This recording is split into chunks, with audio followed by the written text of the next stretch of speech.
All right, now on to another big story. The government admitting that it has been tracking the phone calls of millions of Americans for years. The White House tonight is defending the program, and the administration isn't alone. Britain's Guardian newspaper first reported that a secret court order is directing Verizon to give the National Security Agency the so-called metadata on a daily basis for millions of customers, even if they're suspected of no wrongdoing. The practice was authorized under George W. Bush after 9/11, so it is legal, and the White House says it's an essential tool in the fight against terror. In fact, the chairman of the House Intelligence Committee says the program actually prevented a terrorist attack. Capitol correspondent Pat Bailey has been working this story for us, and he joins us live now from our Albany bureau. And Pat, we know this has actually been going on for quite a while now, but people are just finding out about it, and it seems that the general reaction is outrage.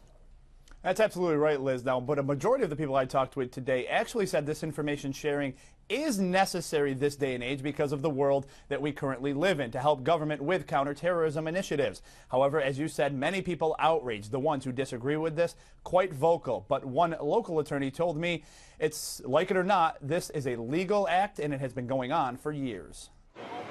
The federal government obtaining millions of Americans' phone records is giving people something to talk about. I believe in safety. I want to be safe, and I believe in the government having some, into our privacy, having something to do with it. I think there should be cause for wanting to track particular calls, and that should be a possibility, but general turning over of everything, no, that doesn't please me. As unpleasant as it sounds, it's nothing new. Attorney Paul Darrow-Harnessian says under the Patriot Act, this type of information exchange has been going on for a decade. He says the good news is the government is not tapping into your conversation. Bad news, they know who you call and when.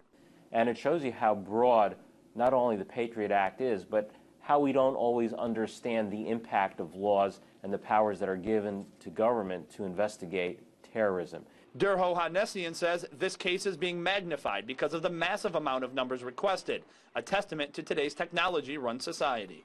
Now, it's easier to collect this volume of information, so it's going to include people who aren't necessarily directly being the focus of the investigation. Is it unfair to say now everybody's a suspect? I think nowadays everyone is vulnerable to an invasion of privacy. And it's legal. And it's legal. Now, again, government officials saying that this is nothing new. It's been going on for years under the Patriot Act, and it is meant to keep Americans safe from terrorism. Live in the Albany Bureau, Pat Bailey, CBS 6 News.